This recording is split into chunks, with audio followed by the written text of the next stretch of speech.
All right. How's it going tonight, my fellow truthers? This is the main conspiracy, and I am Jeremy, and this will be my first live. God knows I've fucked it up several times, but I'm never going to give up. And that is why I'm here. Why I'm really here is to talk about this U.S. and Israeli merger of military and intelligence and surveillance. So, this US and Israel merger is total bullshit. This country was stolen and made for this very moment. Our founding fathers were traitors from day one. All Freemason shitbags who created a fraudulent document that we, the people, never fucking asked for. This country was indeed an experiment. And this is the end of it if we don't fucking wake up and start acting instead of talking. Now, these old and new money families that think they run the show have knowingly and shamelessly hidden everything from us.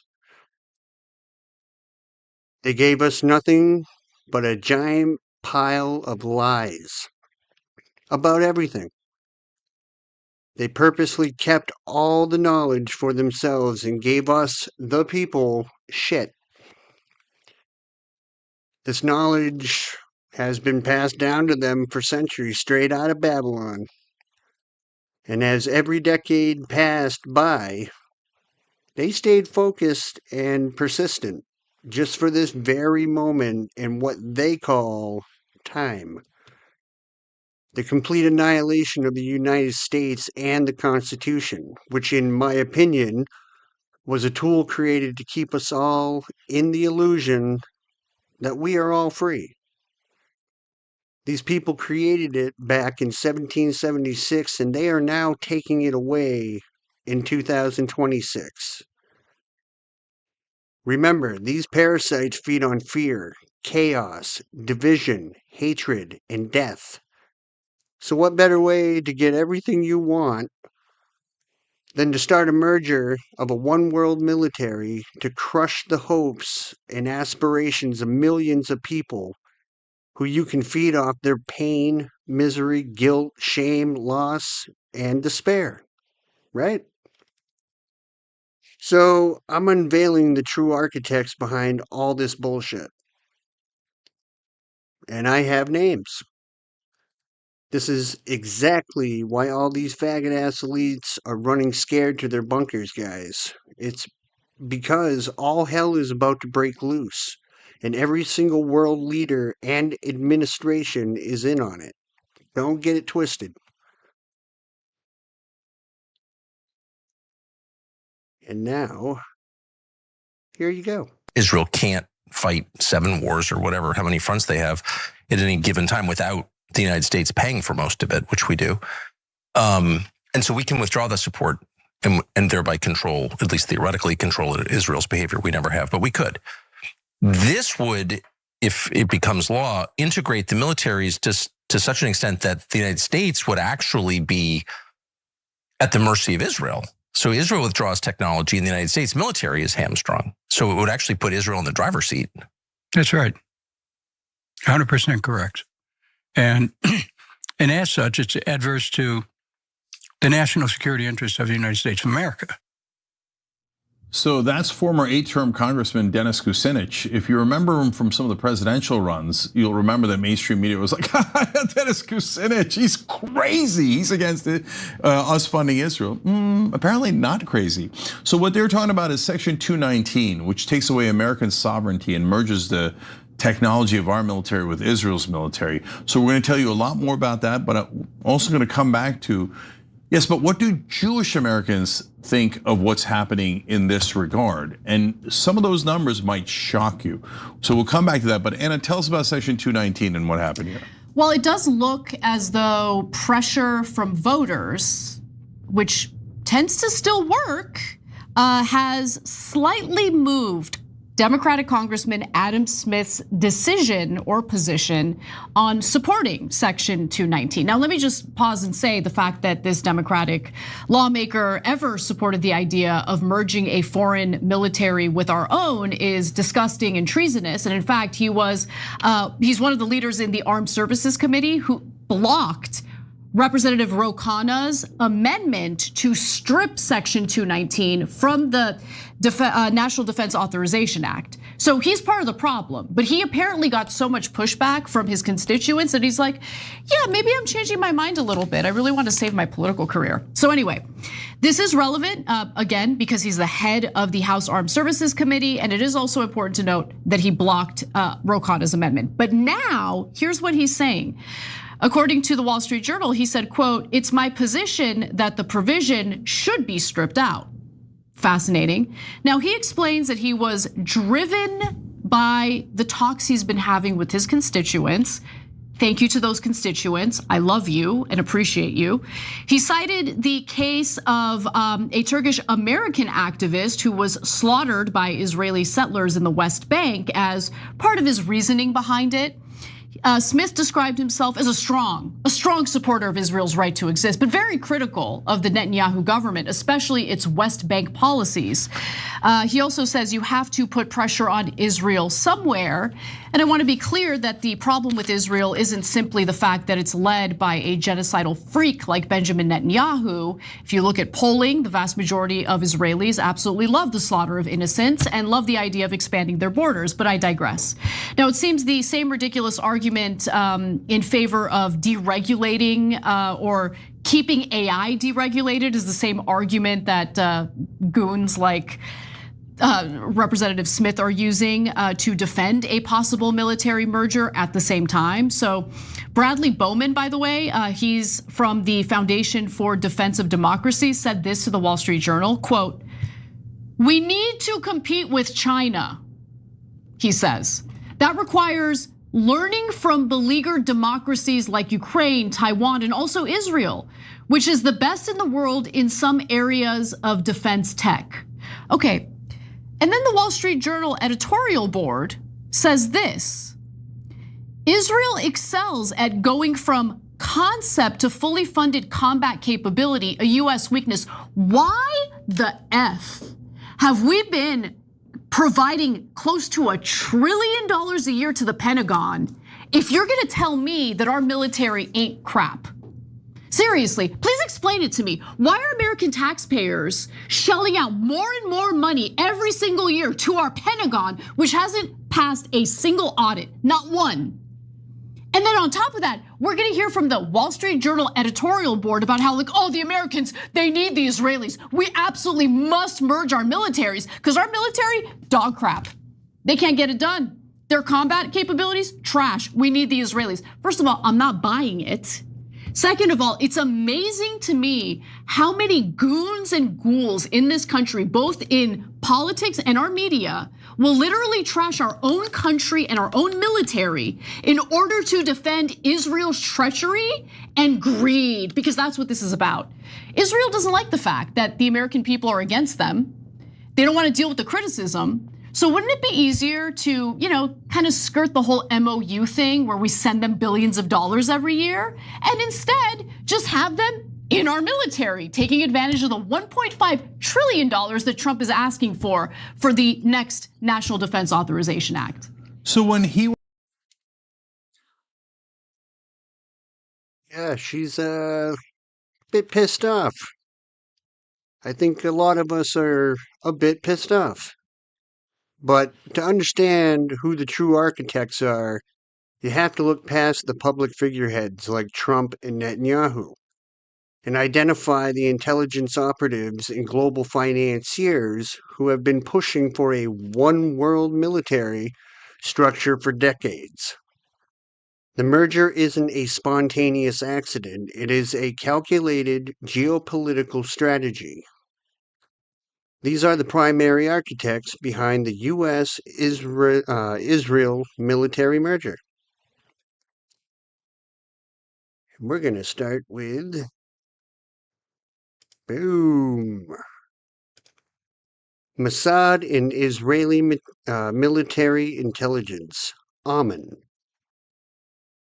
Israel has been planning the merger for decades. Their strategy involved creating multiple layers of blackmail against U.S. presidents like Clinton, Bush, Obama, Trump, and Biden to ensure compliance. You pop Jeffrey Epstein in there. He was a big part of all that. By positioning themselves as the indispensable ally, they've successfully embedded their intelligence and command structures within the U.S. Pentagon. Number 2. That's right. The Council on Foreign Relations, or CFR. A private organization that acts like a shadow government, drafting foreign policy and military strategy that both Democratic and Republican administrations adopt. The Council for Foreign Relations members have pushed for centralized global military command for decades, facilitating the U.S.-Israel merger as a stepping stone toward a unified world military. Number 3. Think you know who these assholes are? The Rothschilds family and globalist financiers. The Rothschild family and other international banking dynasties have funded both sides of global conflicts for centuries. This is all documented fact. Their goal is a new world order with a single global military and currency. The U.S.-Israel merger serves their interests by creating a centralized military command in the Middle East, allowing them to control resources and populations through military force. Number 4.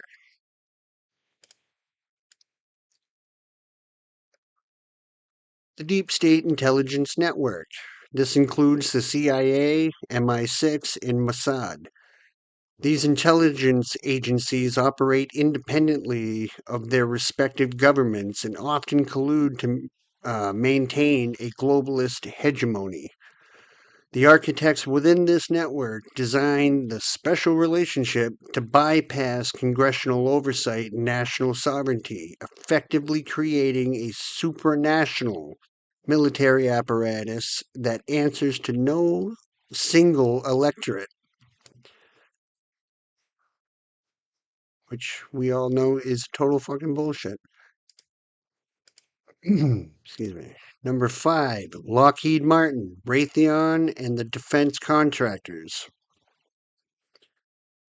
The military-industrial complex profits immensely from war and merger.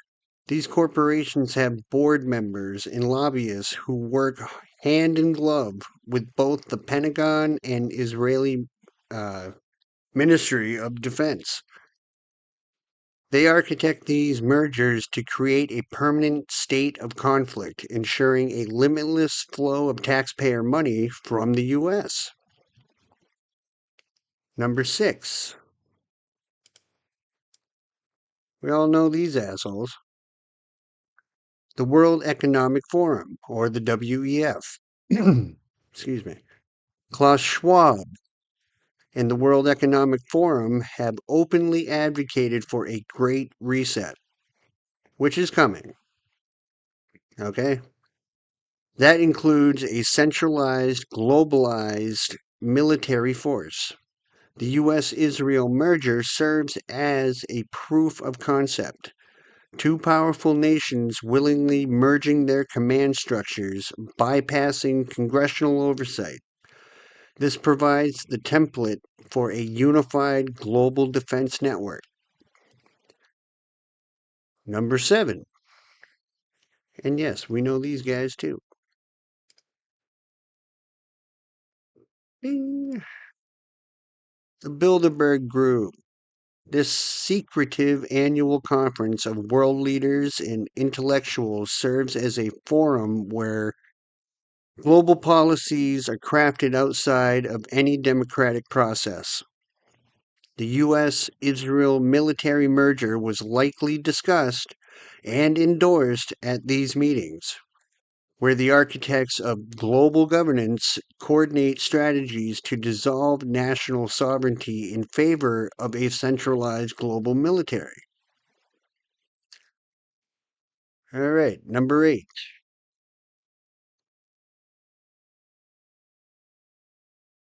Intelligence compartmentalization. By dividing intelligence responsibilities among various agencies like CIA, NSA, Mossad, MI6, the architects ensure that no signal oversight body can see the full picture. Congressional committees are kept in the dark because information is compartmentalized. This allows the U.S. Israel merger to proceed without any Democratic body realizing the extent of the compromise.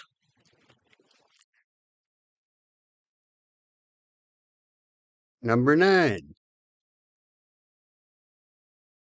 The Zionist Lobby, AIPAC and ADL. These organizations function as political enforcement mechanisms. They dictate U.S. policy through massive campaign financing and destruction of political careers. Their architects understand that a military merger requires unconditional political cover. They ensure that criticizing Israel or blocking military integration becomes political suicide, effectively neutralizing Congress, which obviously has happened. All right, number 10.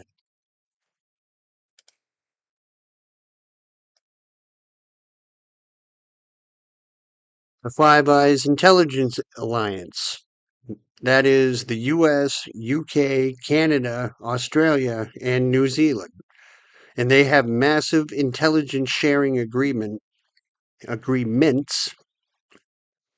that operate above congressional oversight. The architects within this alliance have been working to integrate Israel into this network, creating a sixth pillar that expands their global surveillance and military reach into the Middle East. The House is preparing to vote on the NDAA tomorrow. I want to talk about Epstein and everything else. But first, before we get into the details of that, I want to talk about the NDAA because the big vote tomorrow. What do you believe Americans need to understand about what Congress is about to approve right now? Many Americans out national parks visiting, it's the last hurrah of summer. And quietly, sort of buried inside this enormous bill is Section 219, which, well, I'll give you the floor on what is about to happen in Washington. Well, first of all, the NDAA stands for the National Defense Authorization Act. And it's one of the few bills that passes every year. I've been here 14 years. There have been 14 NDAAs. So you can set your clock on the fact that this bill will pass. So anything that gets in it is, dangerous as a cocked gun. It's going to become law. Well, this bill is hundreds of pages long. And, in one of those hundreds of pages, it's actually 5 pages long, is Section 219. And it was Section 224, but it's now Section 219. And it calls for the integration of our military technology and the supply chains that produce our, high-tech military equipment to be integrated with Israel's. Now, we don't have this kind of, bilateral agreement with any other country in the world, and I would argue that we shouldn't, in order to protect our sovereignty and to protect our national secrets. If you wanted to share one thing at a time, let's say, we wanted to collaborate on missile defense systems, I think that's fine. The president can do that, just by virtue of controlling the military. But what they're doing here is legislatively, they are appointing a person. I joke that this person will eventually be a cabinet member, but right now it's a lower level position who will be in charge of the integration. And that means that this project will have a lifespan that outlasts the commander-in-chief. Regardless of who the next president is, this provision lasts forever. and it's in the National Defense Authorization Act. It's coming to a vote. A lot of people have, saw this. I saw this back in June and offered an amendment. By the way, there are 1,400 amendments that have been offered to the National Defense Authorization Act here in the House. My amendment was amendment number 2. I was the second person to offer an amendment to the NDAA, and that's because I saw this troubling provision in there. Now, what they've decided to do is they've decided to block my amendment. So there will be no vote and no debate on Section 219 and whether it should be in the NDAA or whether it should not be in the NDAA. And today there was a procedural vote that barely passed here in the House, but it passed on party lines. I was the only Republican dissenter ultimately. Initially we had about 5 Republicans who revolted on this vote for various reasons, maybe not associated with Section 219. But at the end of the day, I was the last Republican standing opposing this procedural measure to bring the bill to the floor without a vote on stripping Section 219. What will happen is tomorrow there will be a vote on final passage of the National Defense Authorization Act. It will still have to pass the Senate. It hasn't passed the Senate. Some people are putting their trust in the Senate because it failed in the Senate once. I would tell you, never trust the Senate. Stuff over there can stay bottled up for a year and then it can pass within 5 seconds. They pass bills in the Senate using email. So I would caution you not to think that this will get stopped in the Senate. But even if the Senate passes a bill, an NDAA that doesn't have a Section 219 in it, the House and the Senate will conference their 2 bills, and it's quite likely that this could survive that conference and become the ultimate law. So if this was, it's Israel, but if it was China or Russia, do you think that there would be any kind of outrage on Capitol Hill? There would be absolute outrage. Even if you take one of our longtime allies that has been an ally since before Israel was a country, let's say it was Great Britain, we don't have this kind of thing codified into law with a country like Great Britain. And so I think it's dangerous to take a country of 10 million people, and some people try to say this is analogous to NATO. Well, there's no real reciprocity advantage to the country with 350 million people to having this bilateral agreement with a country of 10 billion people. It ties you 10 million versus 350 million. It ties you into something, into engagements. And when you couple these supply chains, that also makes it problematic to try to decouple. And that was Thomas Massey. We need more men like him, period, who know right from wrong and will stand up and use their voice and their actions to put an end to this shit. So now I will explain to you guys what this means for everyone's sovereign rights and God-given freedoms. This is what will hopefully get you thinking and wake your asses up. I'm seriously not impressed with the human race right now. We fell for it. Hook, line, and sinker. They have been showing us and telling us what they have planned for us. And out of millions of Americans, this still was able to fucking happen. When the U.S.-Israel military merger is finalized, and it has been finalized, American sovereign rights are effectively dissolved and replaced with a centralized global command. Your rights as a citizen, the Fourth Amendment protection against warrantless search, the Fifth Amendment due process, and Sixth Amendment trial by jury, they become subject to foreign authority. So, I'm going to go down through this. Number 1, the death of constitutional oversight. Congress effectively loses its power of the purse and war authorization. Under a merged command, military deployments and intelligence operations are framed as joint security protocols, bypassing the need for congressional approval. The Constitution's requirement that only Congress can declare war becomes null and void, replaced by executive, fiat, and foreign military objectives. Number 2. Fourth Amendment nullification. The protection against warrantless search and seizure vanishes. Intelligence sharing between the U.S. and Israel allows Mossad to bypass U.S. constitutional limits on domestic surveillance. What is illegal for American agencies to do, such as spying on their own citizens, becomes legal when conducted by a foreign intelligence agency and reported back. Number 3. Fifth and Sixth Amendment erosion. The right to due process and a fair trial by jury is compromised when joint military operations involve foreign intelligence assets. Evidence is classified under national security exemptions.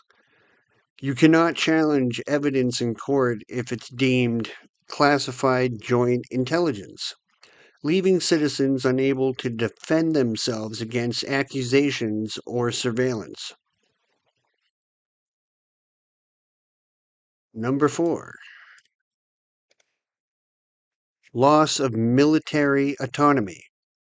American troops effectively become mercenaries for a foreign power. The U.S. military can be deployed to fight wars for Israeli national security interests rather than the defense of the United States. The president loses unilateral command, requiring clearance from joint U.S.-Israeli command structures before taking action. American soldiers are sent to die for objectives determined in Tel Aviv, not Washington. Number 5.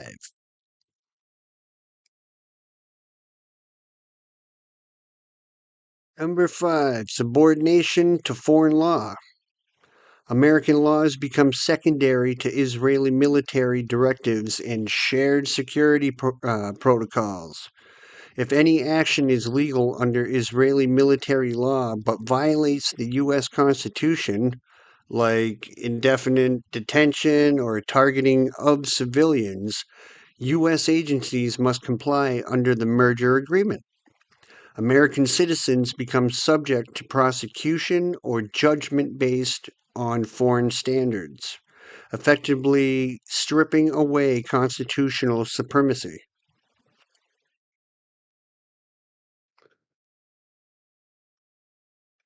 And number 6, of course, is erosion of self-determination.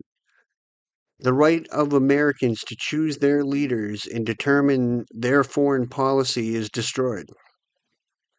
Since both Democratic and Republican administrations are compromised by blackmail and funding from the same Zionist and globalist sources, elections become meaningless. No matter who you vote for, the military and intelligence policies remain identical, dictated by the architects of the merger. Like, do you understand and see, like, what's going to happen? Do you get it? And you have touched on some of the concerns about this planned merger. The language of the bill, which is now Section 219, because some of the other matters that were in the original bill have been jettisoned, but Section 219 now creates this integration, which is a merger because it eliminates duplications. Think about this. You know, a classic corporate merger eliminates duplications, it integrates functions. and would make a profit. In this case, it's Israel that stands to profit from being able to have direct influence over what will unfortunately become a $1.5 trillion annual budget in the National Defense Authorization Act of 2027, which is before Congress right now. So this, as you point out, hasn't received a lot of attention, although tonight I understand the Senate made an attempt to bring cloture to the NDAA, and that they failed to do that. So there's still a fight in the Senate and the House as to whether the bill, either version of the bill, is going to get to the floor of either of the House of Congress. But what they're trying to do is a merger that actually sets the stage for forever wars. And we know, and you probably know better than most people, the extent to which the cooperation has already been very involved, very toxic and murderous. But we're talking about a merger that merges our most sensitive areas. The forever wars include the wars of the future, which are going to be more high tech. You put Israel and the U.S. together in high tech, increasingly high tech wars with genocide as one of the outputs. There's serious legal exposure for U.S. officials, because what we have is a direct involvement in genocide, a direct involvement in ethnic cleansing, a direct involvement in theft of land. There hasn't been any public review of this. There's no separate public debates. There's been no hearings. They've just pushed this thing through as a means of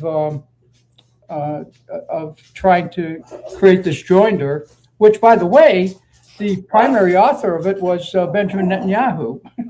Really?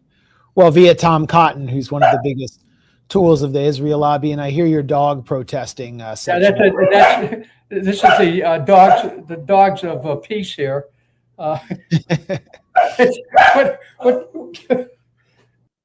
Well, as we talk with Dennis Kucinich about Section 219, he is taking his dogs out and resituating himself. And Dennis was, I think, just on Tucker to discuss this, and has published a great piece outlining the dangers of this bill at Scheer Post, at Bob Scheer's site. And I think Dennis is back. So, yeah, as you were saying, basically Benjamin Netanyahu wrote this bill. I mean, the timing of the bill could not be more telling. It's at a time when U.S.-Israeli relations are shifting, because the American public is essentially done with Israel. There's only one constituency left that still supports Israel. It's the over 50 crowd of Fox boomers in the Republican Party. Everyone else is turning away. So what this would do is actually, you could argue, more effective for consolidating the so-called special relationship than close to $400 billion of aid given by the U.S. to Israel since 1948. Is that really what this is about, is preventing the U.S. from ever disentangling itself from this passionate attachment to Israel? Absolutely. What this does is it,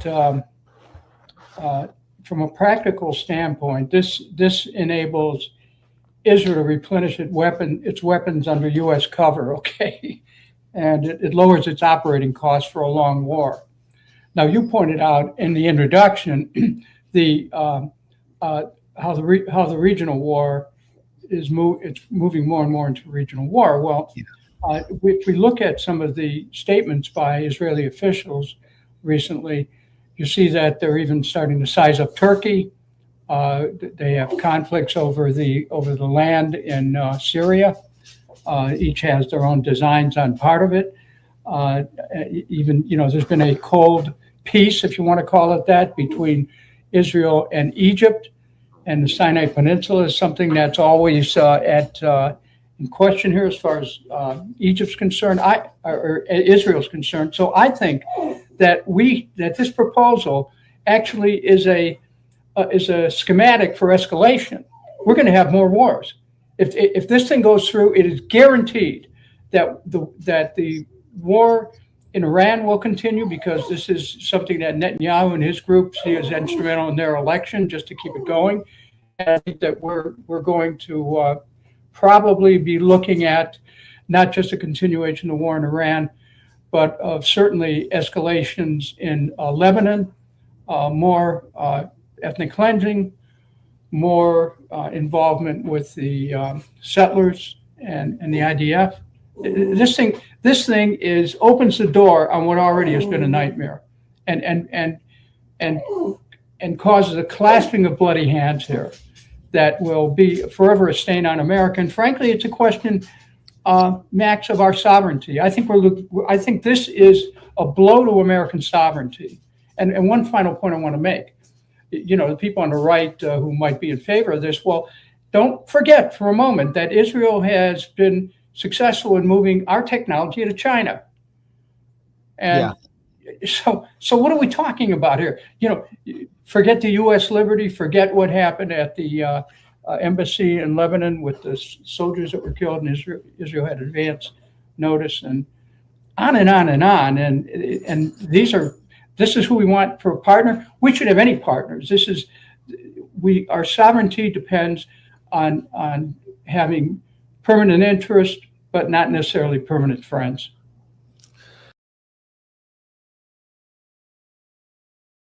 Through that. Heard. I hear that, man. And that's exactly what's going to happen. That's, only time will tell. But something big is happening this year. I guarantee you that. Now, if you're paying attention to what I'm telling you, then you must be asking yourself this question. Will Israel have the right to start war with the American people? Under the merged command structure, yes. This is the most terrifying consequence of the U.S.-Israel military merger. When military command is integrated, the distinction between American interests and Israeli interests disappears. If Israel decides that particular American population, region, or political movement threatens its national security, it can authorize military action under the guise of joint security protocols. You see? And that's where we're going. All right. Now, number one, designation of threats. Israel could theoretically designate specific American groups, political activists, religious minorities, or secessionist movements as national security threats. Because the command structure is merged, Israeli intelligence can categorize these groups as enemy combatants, justifying military or surveillance action against them.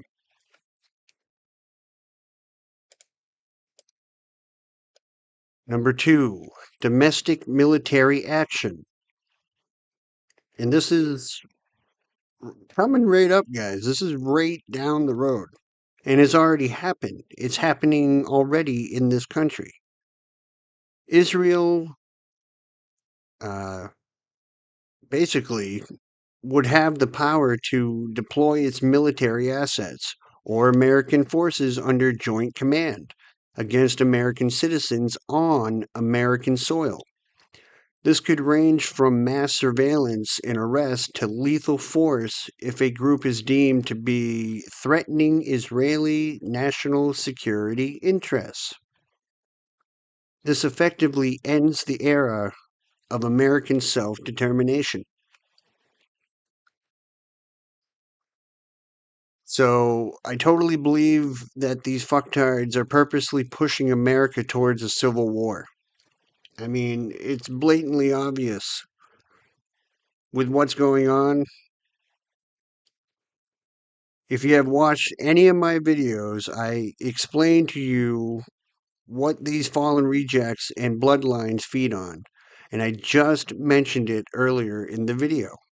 Our feelings and emotions are these fuckers' food guys. So it would totally make sense that this is exactly what they're doing. So, do they want us to go to war with our government and the Israeli government as well? Yes, they do. Absolutely. This is the exact playbook.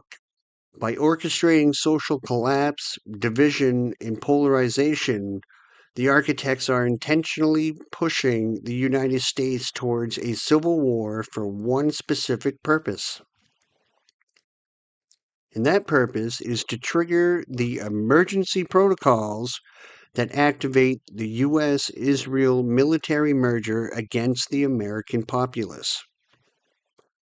Now, based on the current trajectory, the aggressive lobbying efforts, and the dismantling of congressional oversight, yes, the merger is statistically guaranteed to go through, and it has.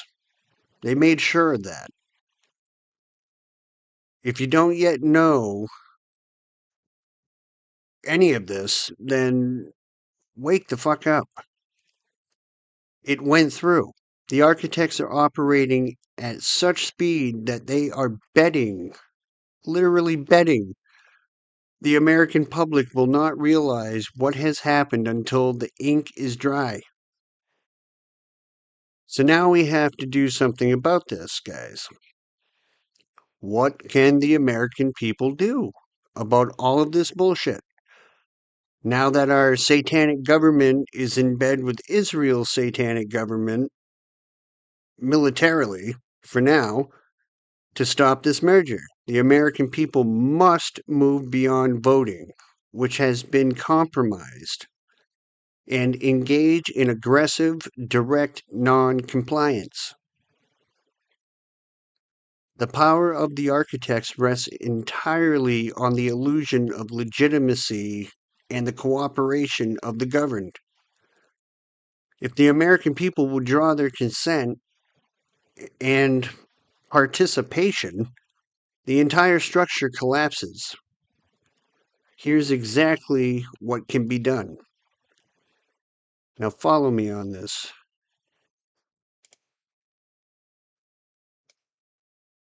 Number one, immediate congressional barrage. Flood every congressional office with demands to introduce and pass legislation explicitly banning any foreign power, specifically Israel, from integrating into U.S. military or intelligence command structures. Demand a declassification resolution, forcing the release of all secret protocols regarding the merger. Congress cannot stop what they are forced to admit exists publicly. Number two, state sovereignty nullification. Red states and local governments must invoke the 10th Amendment to refuse participation in any joint security operations. State governors must activate their National Guards and explicitly order them not to recognize federal orders that originate from foreign command structures. States must pass laws criminalizing the enforcement of foreign military directives within their borders. Number three, total information withdrawal. Cease participation in the controlled narratives. Refuse to recognize mainstream media as a credible source, because we all know they fucking lie to us. Stop citing experts and intelligence analysts who are on the payroll of globalist agencies. Build independent information networks that are immune to censorship and corporate manipulation. Knowledge is the only weapon against a manufactured crisis. Number 4.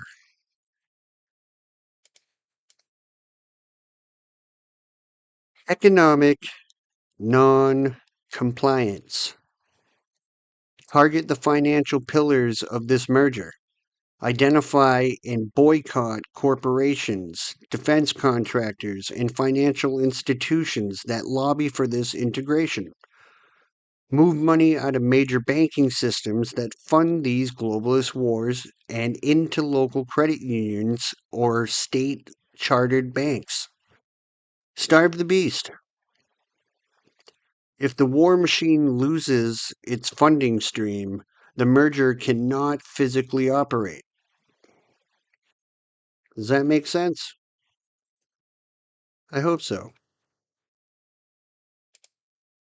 So this U.S.-Israel military merger, otherwise known as Section 224, at least that's the OG version, but it's also known as Section 219 if you're using the House's version of the bill, but it's also known as Section 1217 if you're using the Senate's version. Same provision, 3 different names, kind of like a Taylor Swift's re-recorded Taylor's version track, if you know, you know. But it's officially called the United States-Israel Defense Technology Cooperation Initiative, and it's hidden inside the FY 2027 NDAA, which is the annual bill that decides what the Pentagon actually gets to spend their money on for the year. So yes, they were really hoping we wouldn't notice. But what does the provision actually do? Well, it orders the Secretary of Defense to appoint one person, they're calling this an executive agent, whose entire job would be coordinating defense tech cooperation between the US and Israel. That would be like AI, drones, cyber, missile defense, autonomous systems. It also includes joint research, joint development, co-production, and licensing. Co-production would be us building weapons with Israel, literally. How cute. Adorable. Licensing means one country owns the actual tech or design, but they let companies in the other country build it under that same license. Either way, the two countries' defense industries stop being separate and start being a little bit more dependent on one another. But then there's the part that should actually get your attention, and that is network integration and data fusion, which is a nice, cute, sanitized way of saying that the surveillance and intelligence data from both countries' systems, that would be like satellite feeds, drone footage, radar, all of it, whatever, get merged into one shared picture where both militaries from both countries can see and use to act on. And what's got people tripping about that, including myself, is that nobody outside of this process knows how far that integration goes because the bill does not say. There's no defined scope. There's no line in there that says, oh, it only goes this far and no further, don't worry. The person in charge of deciding that would be the appointed executive agent. Yes, they would get that authority without needing congressional confirmation and without Congress being able to remove them. But no worries, okay? Just some ambiguity to keep us on our toes. Now, the fact checkers and the authors of this bill will tell you that this is not a military merger, and they have their reasons. Let's go over a few. There's no joint command structure, no troops under one flag, even though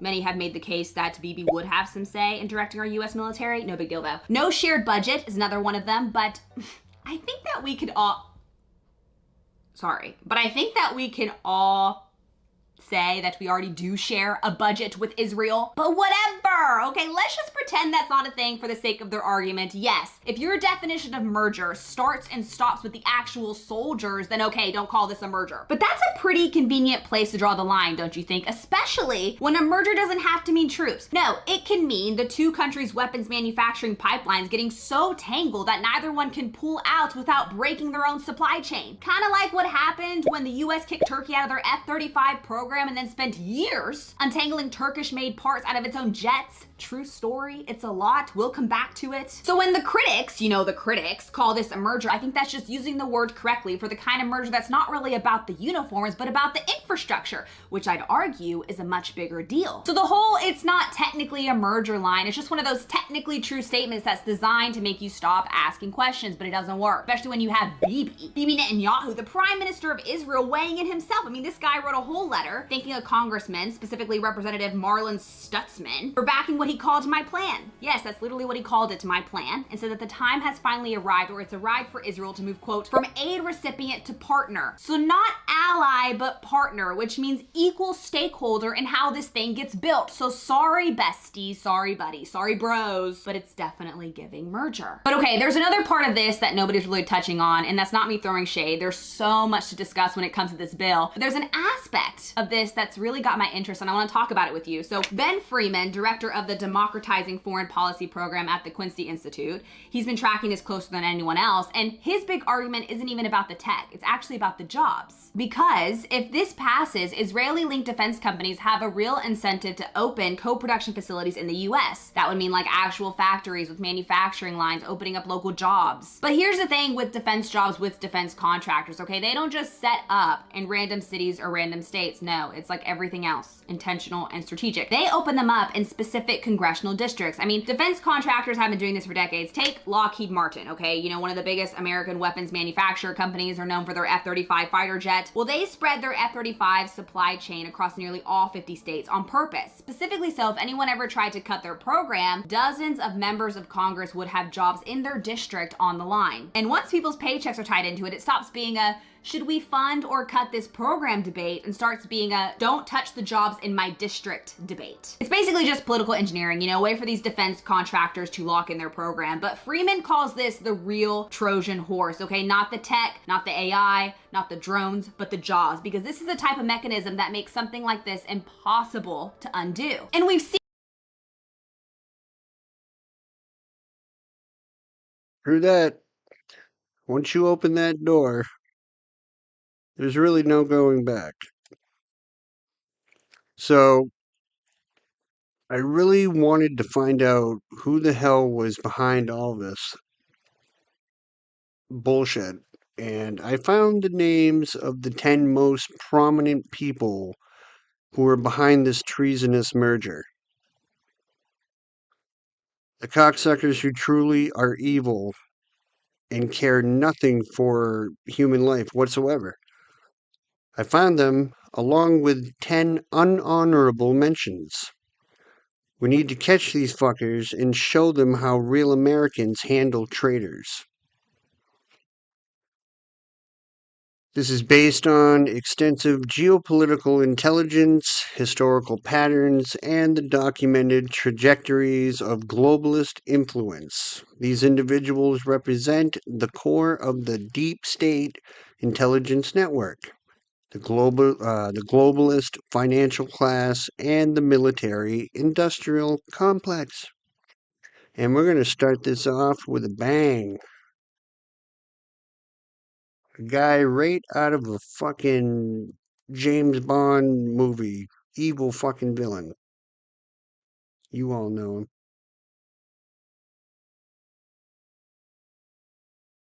Boom. Look at that ugly motherfucker. Alright. Number 1, Klaus Schwab. He is the chairman of the World Economic Forum. Schwab is the architect of the Great Reset, which advocates for a centralized global military force. The U.S.-Israel merger serves as his proof of concept, 2 nations willingly dissolving their sovereignty into a unified command structure.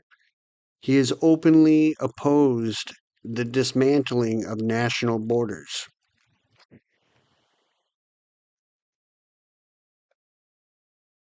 Number 2, David Rothschild, representing the Rothschild family dynasty, and his relatives have funded both sides of global conflicts for centuries.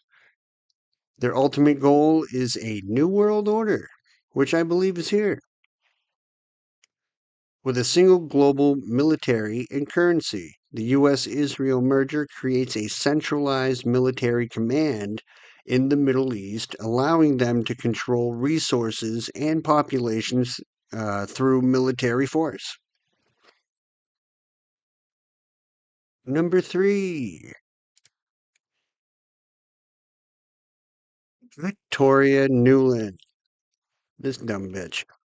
A career foreign policy operative and key figure in the Deep State Intelligence Network. As Undersecretary of State for European and Eurasian Affairs, she has orchestrated regime changes and military interventions globally. Her close ties to both Mossad and the CIA make her a central figure in managing the special relationship by bypassing congressional oversight for military operations.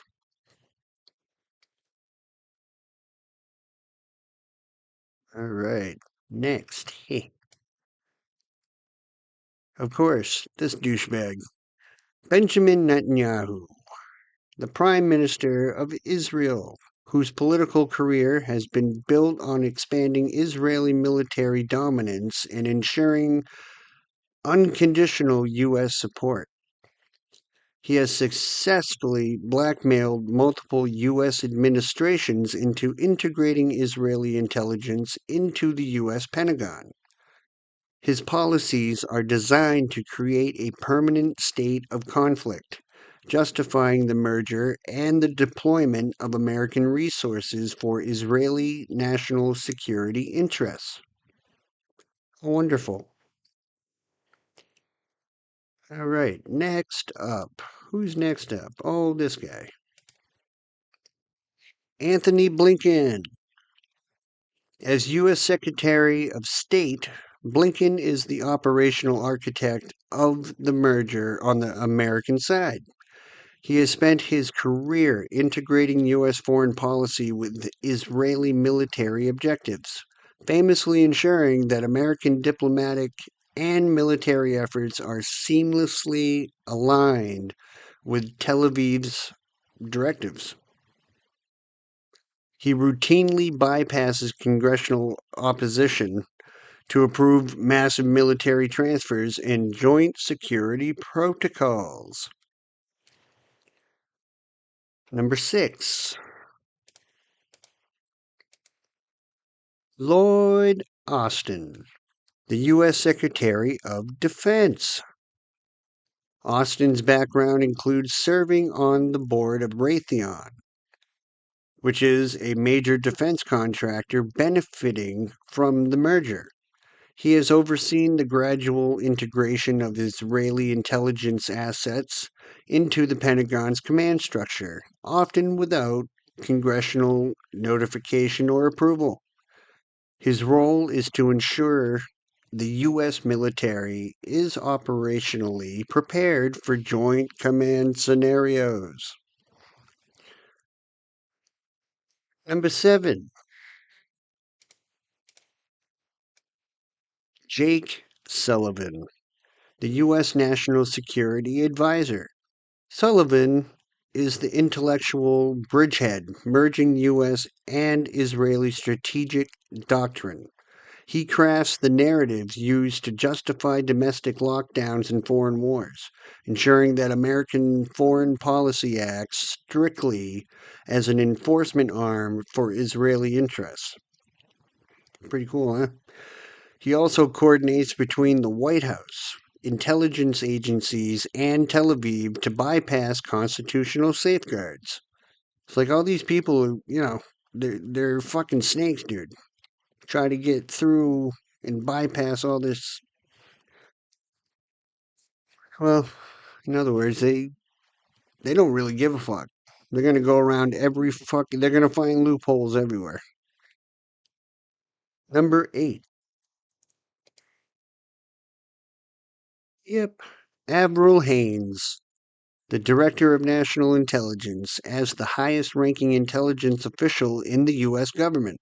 She effectively oversees the merger of the CIA, NSA, and Mossad. She is responsible for coordinating global surveillance and intelligence sharing, effectively allowing Israeli intelligence to dictate U.S. national security priorities.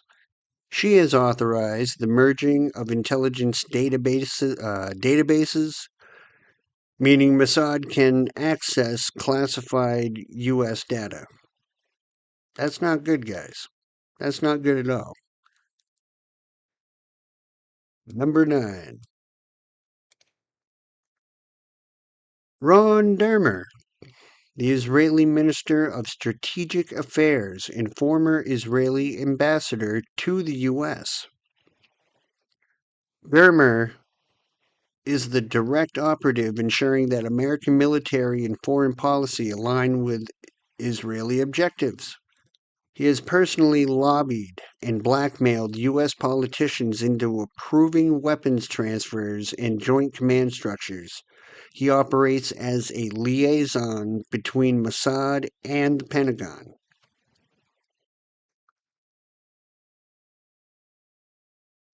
And number 10, we all know this fucking retard. Oh, Billy Boy Gates, the philanthropic billionaire who funds global health and surveillance initiatives. Through the Bill and Melinda Gates Foundation, he has built a private intelligence network that operates globally, often bypassing national governments. Okay?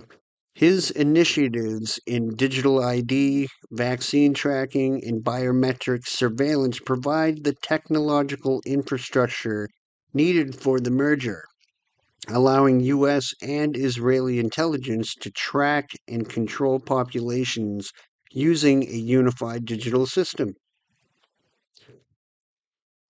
Yeah. So those are the top 10 individuals directly orchestrating the U.S. Israeli military intelligence merger. Each one of these fucking genocidal traitors to the world, okay, guys? They're traitors to the world, holds operational power in finance, intelligence, military command, policy, and technology, ensuring every lever of control is unified under a single globalist directive. This is not a fucking conspiracy. This is structural integration. You now have the names, so go find them. As sure as shit, they're going to find you. I do have, like I said, I have some unhonorable mentions here. I was debating whether or not to share them with you, but I stopped and thought, would I want to know? And it was a big fucking yes. So these genocidal Zionist fucks definitely deserve recognition, you know, for their roles in supporting this globalist agenda. And I'm going to start with number one. That's friggin' retard. Yes, number one will be Chuck Schumer, the Senate Majority Leader. Schumer functions as the primary political enforcer within the U.S. legislative branch. He openly declares that his loyalty to Israel supersedes American interests and blocks any legislation that threatens the merger. He uses Senate rules and procedural sabotage to prevent oversight or investigations into the integration. Just a scumbag. And this lovely man, not really. The world is so much better off without people like Lindsey Deadman Graham, the Republican senator from South Carolina. Graham is the key Republican enabler, ensuring bipartisan support for the merger. Or he was, should I say, yeah. He traveled. I gotta say this all differently now. He traveled frequently to Israel, openly stating that U.S. foreign policy is now Israeli foreign policy. He pushed for unlimited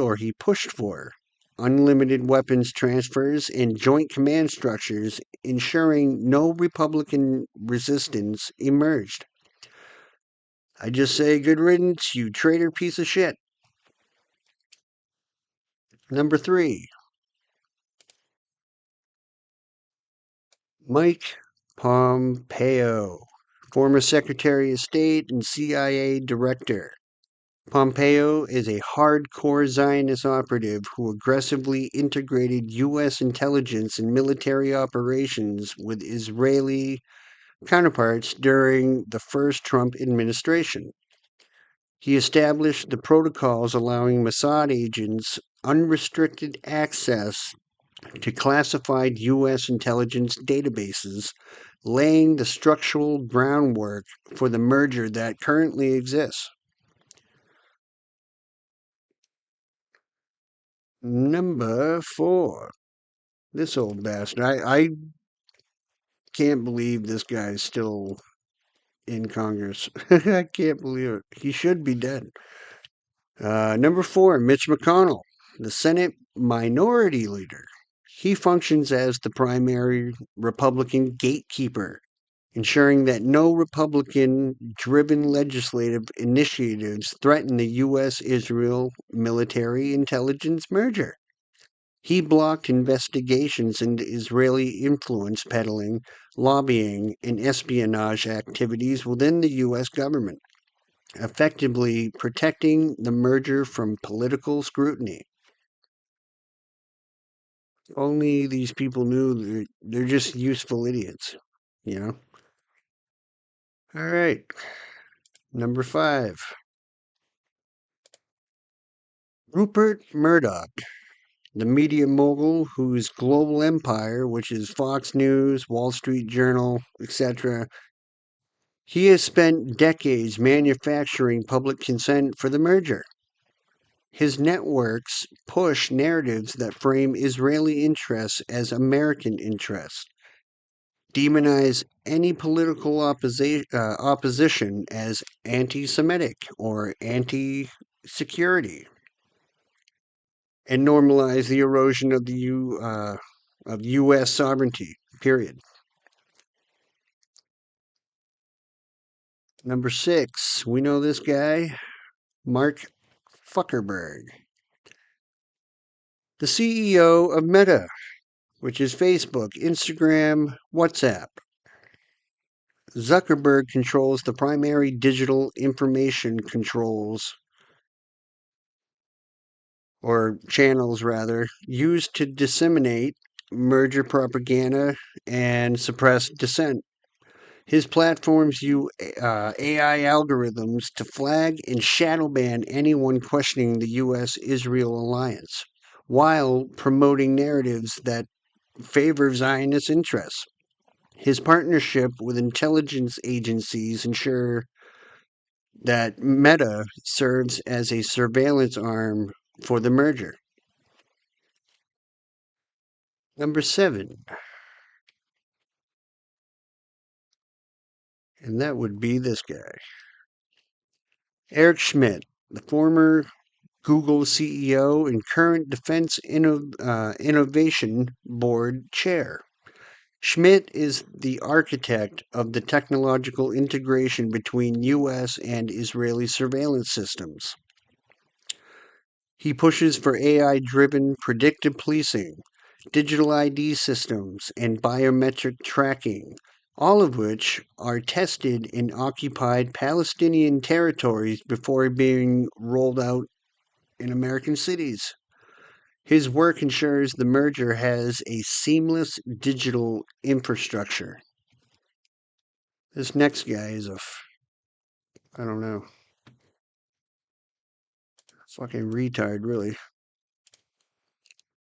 Number 8, Henry Kissinger, the late geopolitical mastermind and former Secretary of State. Kissinger was the original architect of the special relationship between the U.S.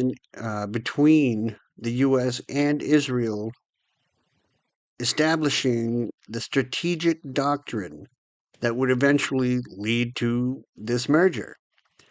His protege network spans decades of U.S. foreign policy, ensuring that his vision of U.S.-Israel military integration remains the default setting for every administration.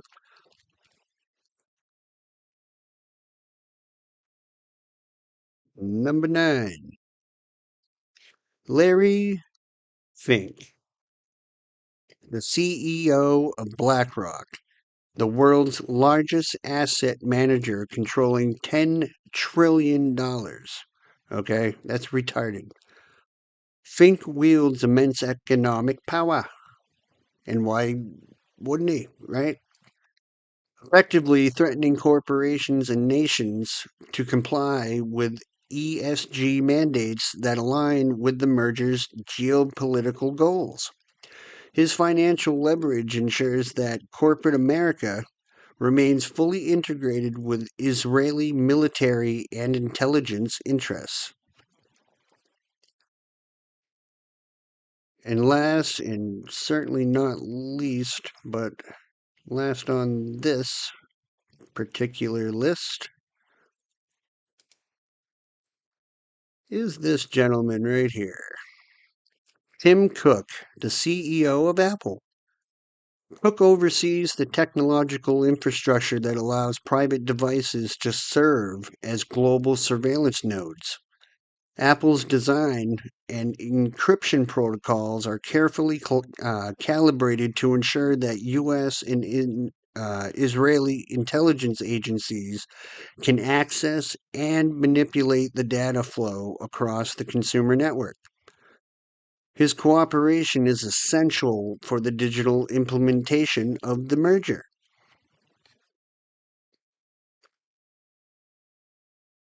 And, well, there's 10 more names of traitors who should, in my opinion, be lynched and burnt to ashes. Seriously, guys, like, fuck these cocksuckers. They shall pay for what they've done. Now that you have these names, see what you can do to put an end to their reign of terror, guys. I can't be the only one here. I know I'm not the only one.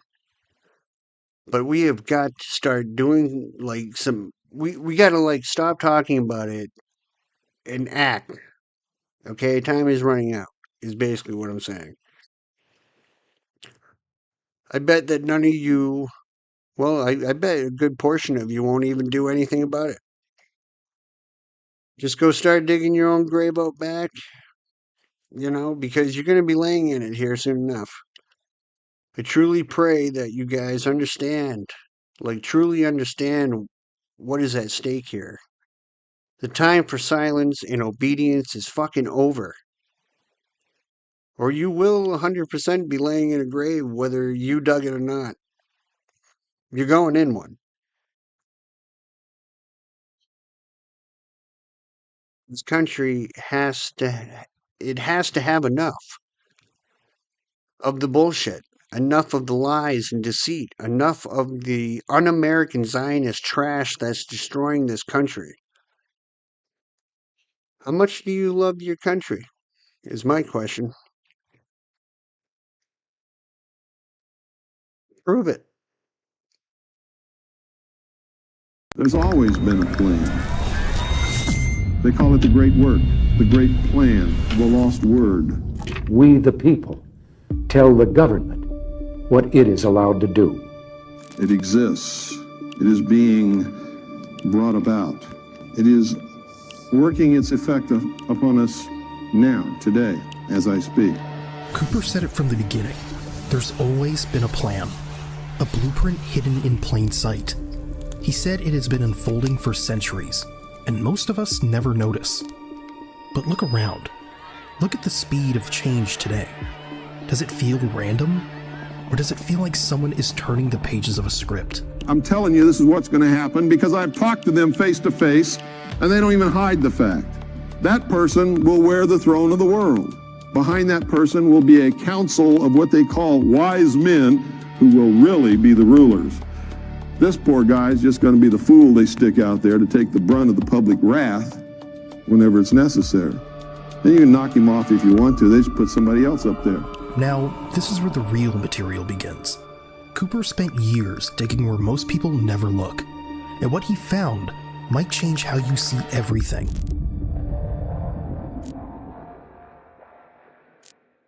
Truth is what I'm all about. And believe me, sometimes I get caught in the deception just like everybody else, but it's not as easy to catch me in the deception as it is to catch most of you. Because I've been caught too many times, and I learn from my mistakes. And I spend 99% of my time searching out the truth where none of you have ever looked. Some of you may have looked in some of the areas and some of the things that I've looked in, but I can guarantee you there's nobody in this room who has looked where I've looked as long as I have looked, as diligently as I have done it. Cooper admitted he'd been wrong before. He said the truth is buried under layers of lies. But here's what made him different. He didn't just talk, he dug. He spent years in places most of us never step foot in. According to researchers who followed his work, Cooper's method was simple.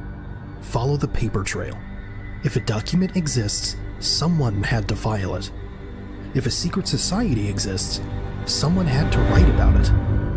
So the real question isn't whether he was right about everything. It's this. If he could uncover this kind of information decades ago, what could you find today? Now, what I'm going to try to do today is sort of give you some of what I've learned, and you can take it for whatever you think it's worth. I hope that you will take it out of here and use it to search for your own truth. Truth is not always cut and dried. It's not always black and white. You can't get into the concept that, hey, this is right and that is wrong and there is no in between, because that's not true. There are all kinds of in between all the time. And truth is elusive, folks. I have to tell you this. It's elusive at best, and it's hard to find. And the moment you think you know it all, you have lost yourself again. The moment you think you have all the answers, you stop thinking. And according to Cooper, that's exactly what the controllers want. Today, with AI-generated content, deepfakes, and information wars, the line between truth and fiction is blurrier than ever. Maybe that's not an accident. The moment that you say, I'm going to listen to him, and anybody that says anything different to him is wrong, you've just totally destroyed yourself. Any opposing viewpoint, anything that opposes the status quo, if you won't listen to it, you're already brainwashed. You've closed your mind, and you are at the mercy of whatever manipulation they want to throw your way, because you've already determined that they're telling you the truth no matter what. You don't investigate. You have accepted blindly. That's the most dangerous thing that can happen to anyone. Cooper warned against blind loyalty. To him, to any leader, to any news source, he said the most dangerous person is the one who stops questioning. Think about that. When was the last time you truly listened to someone you disagreed with? Not to argue, but to understand. Most of us don't. We've already decided who's right and who's wrong. And once you stop listening to opposing views, you stop thinking. According to Cooper, that's exactly how control works. Not by force, but by making you so certain of your own truth that you close the door on everything else. Now I'm going to talk about this country and what it's all about. Some of you are going to disagree with me. And during this talk today, I'm going to make some of you angry. And I want you to understand this. If what I'm telling you up here is not true, it's not going to bother you. On my radio show, I use the term sheeple a lot. I can always tell when I hit the targets, boy, I get the letters. How dare you call me a sheeple? That person wouldn't have wrote that letter if that person wasn't a sheeple. Because they would have known I wasn't talking about them, right? Only the person that the arrow hits gets angry. So the reason I'm telling you this, if you find what I'm talking about disturbing, I'm hitting you with some truth that is bothering you, that's really bothering you, and you need to look at it really closely, because it wouldn't be bothering you if it wasn't true. A blunt way